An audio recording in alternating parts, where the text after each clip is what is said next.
Makes you want to crave it fortnightly.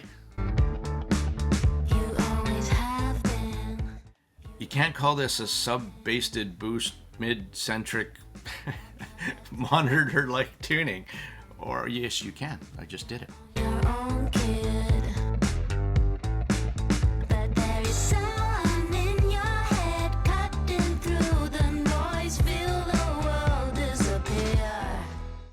I wouldn't change the tuning of this I Am one iota. You always have been. You're on your own. You're on your own, kid. The best way to describe the OH700VB is effortlessly. That's how it plays back music. And no one's there.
If anything, I want you to pull away how very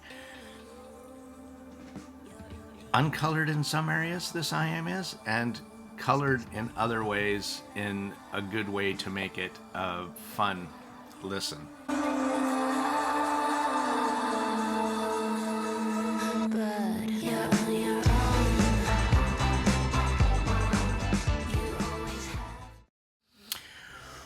Okay, where to begin? ORIVETI OH700VB. I saw somewhere that online, and I saw a little tuning switch on the top of this, and my little brain had flashbacks to Fat Frequency Grand Maestro, my all-time, well, one of my all-time absolute favorite IMs. And I reached out to ORIVETI, and they sent me the 3 that they have. So I want to share my impressions with you, and this was, up until now, the absolute hardest IM I've ever had to give my impressions on, because the tuning is different from everything else I've ever listened to, and certainly I think out on the market. Now there's a couple that come close, and speaking of the Fat Frequency Grand Maestro, my absolute favorite of that IM with the different modules was the blue modules that kind of cut down the overall bass presentation, and the little switch that you flick that does the vocal boost. That was my favorite. This IM graphs very, very, very, very close. The other one that it graphs very, very close to would be the awful P8. I didn't like that one at all. And where that one kind of went for this monitor-like tuning, it was lifeless and dead to me. You end up putting maybe these 2 IMs together, and you get some kind of funky hybrid that actually works incredibly well. And to me, that is the OH700VB, which I'm assuming stands for variable bass, but that's actually only part of what it really does. But let's talk about the ORIVETI OH700VB. It's a hybrid. It has one 10mm dynamic driver of unknown make and origin. It has 6 balanced armatures of unknown make and origin, but I can tell you that there's 4 for the mids and 2 for the highs. It comes with a very nice packaging, and I'm not all about the packaging, but when you're spending $700, I think you should get something that is in its class, and it doesn't disappoint. I mean, when you open this up, it's got a little second drawer. It comes with a really nice, genuine leather case that I find the details very nice on. The cable is modular, very nice, very incredibly soft, but tangly, because it's kind of a rubbery kind of coated, and I find it tangles a bit. So though it sounded great, I chose not to use it and use something else that was less tangly. So my impressions, though, for sound-wise, were done on stock cable, just so you know. This is super unique, kind of like the Fat Frequency Grand Maestro. There's a little tuning switch. Now, the Grand Maestro has the switch on the end, which in the original design, it stuck out quite a bit when I listened to KD's, and it would, not for me, but when it would go into your ears, it was a little harder to push the button. This design on the very, very top is perfect.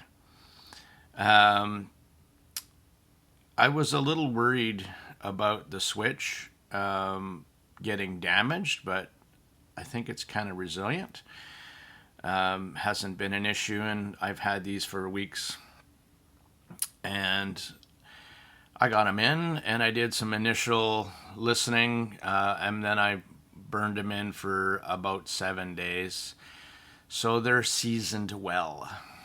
The shells are, again, very nice molded resin shells. What also makes these things unique is they have this kind of brass nozzle over top of, well, that's capping the, I don't know if it's capping it or it's embedded into the resin shell, but it looks cool, and it's fat, and it holds your ear tip extremely well.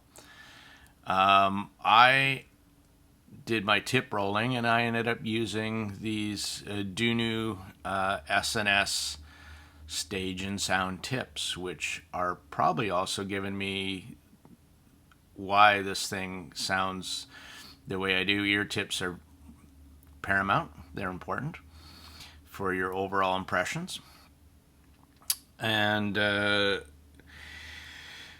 do like, again, the fact that it has an ORIVETI logo on one side and it says ORIVETI on the other side, so I know which one is left and right. Again, my problem is I can't remember which one is the left and which one is the right, but I manage. So it's also extremely easy to drive. It has a fairly low impedance of 12 ohms and 112 dB, which means, yes, you peeps on a phone with 3.5 out can use the modular cable with the 3.5, and away you go, no problem with volumes. Even at low volumes, by the way, this thing sounds just as linear and bassy if you wish it to as higher volumes. So with most IMs, I do think they do scale better with more power, and of course that does, but I didn't notice a massive difference. Let's get into its sound and its tuning here. As I mentioned before, it is unique. And I'll pull up a graph to show you that it has this, it's unique in a wonderful way. It has this large sub-bass shelf if you put the switch on, which would be the back position, and it extends into the mid bass up into I'd say, I think it was about 100, about 200 hertz, and it adds some more mid bass into that as well. So if you flick the switches forward, it attenuates maybe 2-3 dB, but it makes a noticeable difference. And the interesting part about this kind of tuning, like the fat frequency Grand Maestro did, but at a way lesser scale. When you flick the fat frequency, it was either, full on bass boost, and then of course that affects your brain's perception of receiving all the other frequencies. So the mids and highs were more recessed, where this one is way more subtle. And I like switches or tuning switches or something that does it this way. I think this is the absolute best implementation of any kind of tuning I have yet to see. Nobody, please do multiple switches on the top. One is enough. And with this kind of, say we were to talk about the position where my favorite, which is the switches, well, you know what? I can't say it's my favorite at all.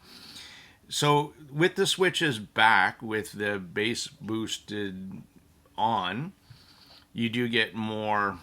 So if you were listening to rock, where it had more kick drums and stuff like that, it brings that more to life. You can hear more of the kicks and instruments, cello and stuff like that.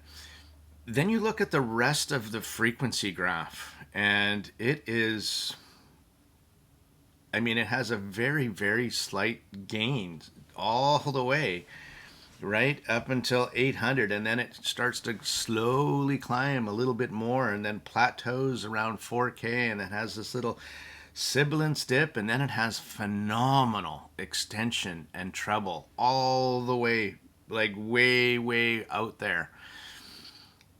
And I'll also show you kind of later on we'll talk about the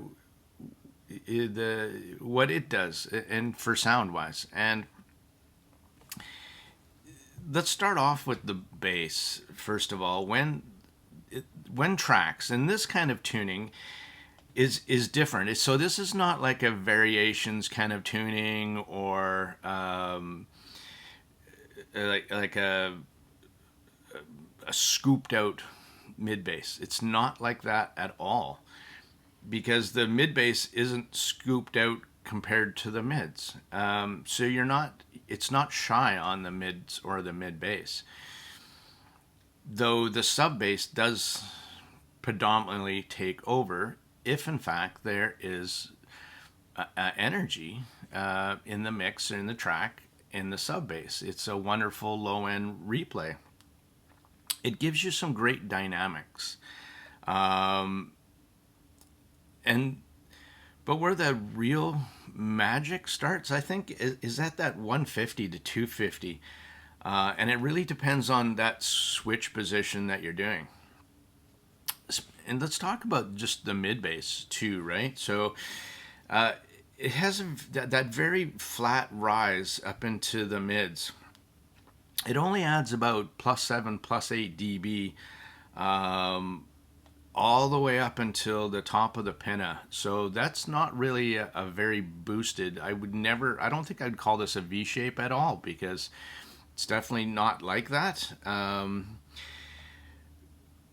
And most of the energy most of all music is in the mids, right? And that's where all the magic happens. And that's why this one sounds as good as it does and as different as it does.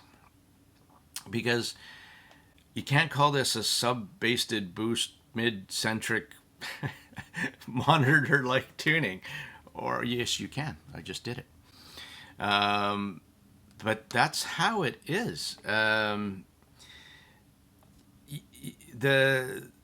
you're not missing any part of the frequency spectrum here at all, being very, very flat. And I consider monitor like tunings like the full P8 boring as hell. Not a big fan. I don't think that IM did what they wanted to do.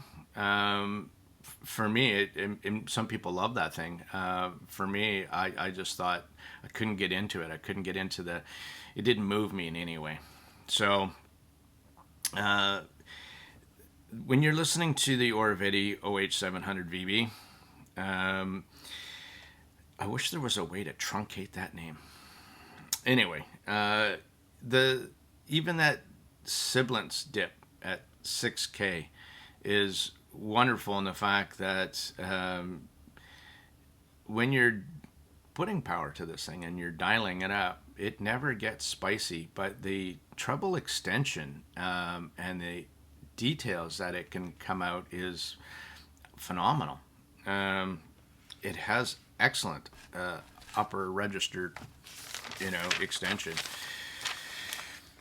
How does that translate really to the uniqueness of this? I think when a track has bass energy, the hits are impactful. They're very satisfactory. I wrote that. I'm reading off my notes, in case you didn't get that. They're never overpowering, though, the mids, which I find. And so you do get some of that when you get kind of a scooped out mid bass a bit.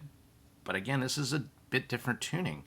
The sub bass and bass is there, but it never seems to overpower vocals or mids. It's really, if there's something in the mix that has bass, then it puts it in. And that's kind of what I think is more monitor like, but in a colored way, right? I mean, it's not a neutral flat. It has a sub bass boosted, but when the music has sub bass in it, it puts it into the mix and it makes it powerful.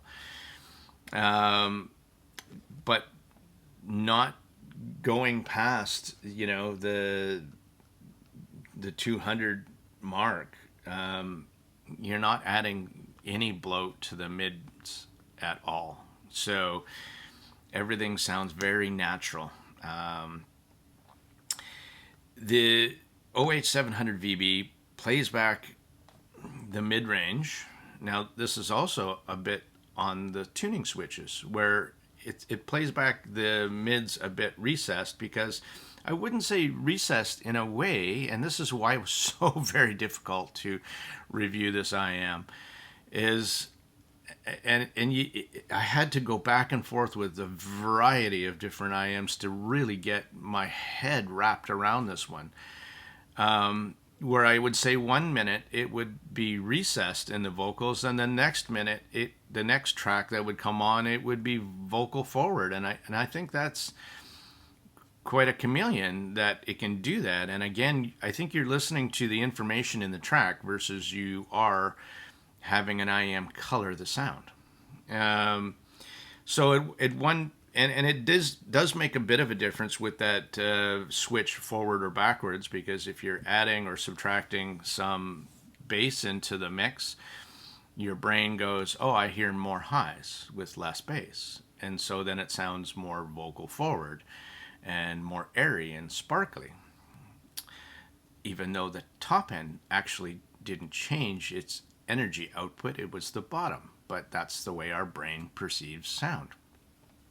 Or at least this brain does. Where on some tracks it sounded warmer and darker, and other tracks it sounded, vocal forward. And that really all had to do with the information that was in the track. So, but because most of the music, again, is in the mid-range details, and if you get a very flat mid-range and treble, again, you're not boosting anything and you're not subtracting anything. There's no big variances here. So what you're literally listening to is just the music. And if you wanted a more natural replay, that's what you're going to get. it comes across as very smooth and natural. I must have wrote that in my notes probably a dozen times. If anything, I want you to pull away how very uncolored in some areas this IM is, and colored in other ways in a good way to make it a fun listen. It does the playback. I think the best way to describe the OH700VB is effortlessly. That's how it plays back music. No strain, no. It doesn't feel or sound like it is trying to add something in that shouldn't be there. When I listened to just before this the Sound Rhyme DTE 900, where it boosts up, the upper mids, and then it was like, yeah, okay, that's exactly what I'm hearing or not hearing with the ORIVETI. While I like both presentations, the ORIVETI is by far more natural sounding. It doesn't sound like anything is being boosted up there, and the vocals and the instrumentals come across exactly that way too, as a more natural, organic way of doing it. I would never call the ORIVETI dark or overly warm, because there's just so much other extension and highs up there that it never left me wanting for more or less of really anything. With the switch in the back position, and when tracks do have more low end energy, it does push the vocals back a bit, and it does sound a bit warmer, and that's just because of, again, that more energy in the lower end octaves. Electric guitars, drums, kicks, they all sound smooth and natural. With the switch forward, also seems to move the vocals forward just a tad, and it loses a bit of the note weight, but it never does sound thin or airy. And again, that's how our brain perceives less bass equals more highs. But if you were listening to strings, they sound sharper, more in focus. Now, one of the most beautiful things that I found about this IM is fitment's also fantastic, by the way. The shells are extremely well designed. Okay, when I have these things in, honestly, sound isolation is amazing. But what's the killer part about this thing is that if I'm listening to a track and I wanted to get something different out of it, I wanted to, if it was too bassy, or I wanted to focus in on strings, this is such the easiest way I've ever seen to do anything. It's so easy just to take it and flick the switch while they're in your ears, and it's tactile. You can feel it, and you can hear it instantly. Wow! With those tips, honestly, sound isolation is amazing. So, but I'm gonna get off track just a little bit. And you hear me talk about in my videos now how the nozzle angle and shape, again, when they design this shell, the nozzle angle and shape is done beautifully, well thought out. It's angled and directed in a way where you can get a phenomenal insertion and up into your ear canals, and I'm big on that now that I know what is the correct shape and direction to go into the average ear. And I thank you, Simon Fisk, Mr. Audiologist from Plunge Audio, for my education there. Now, not all is perfect. With the big rise in the sub bass, it takes over the bottom octaves. On most songs, it just has a really nice presence. It's not overpowering. Unless you are listening to songs with bass heavy. And in that case, bass heads out there, rejoice. You're going to get it. But it's tastefully done on everything else. And that's what I also found what the fat frequencies do. They don't, there's not lacking of anywhere else when they're, it's not pounding your head off.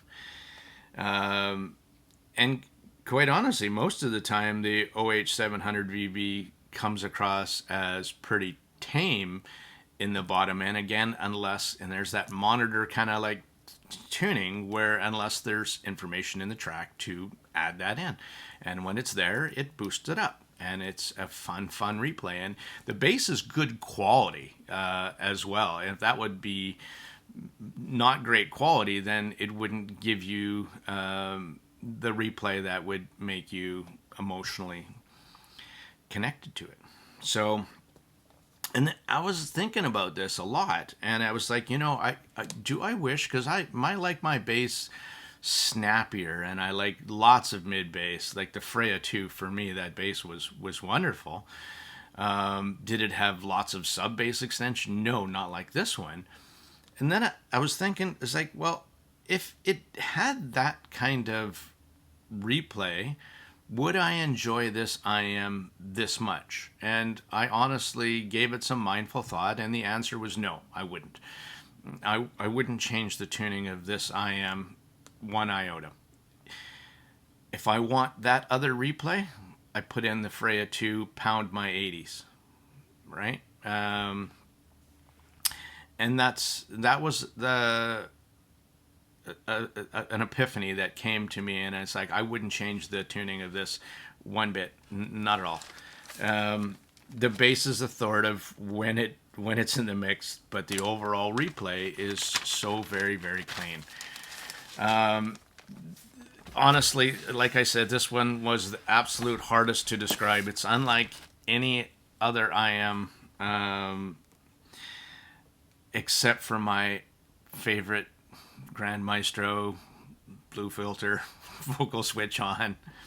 And I'll pull up a graph here of this, and I'll pull up a graph of this and a full P8. And if you were to, take an averages of all of them, you would come up with the ORIVETI. Except for the ORIVETI, it would be boosted up into the sub bass just a little bit more than the Grand Maestro with that switch vocal forward on, and more energy than a full P8, which again I found lifeless. So I think ORIVETI found the happy medium, and and so I'm also comparing IMs to a $3,000, right? Top of the line, fat frequency, very, very well regarded IM, and I'm comparing an IM that's half of this price. But to just give you an overall sense of where this one fits, its price point is pretty awesome for its overall package and tuning, because it's different from everything else on the market, and I just can't get enough of it, to tell you the truth.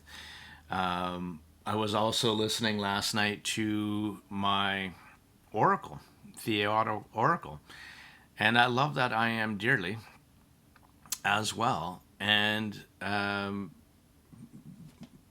love both of these for different reasons. They move me in different ways. The OH700VB, I think, went for a more monitor-like tuning with putting party pants on.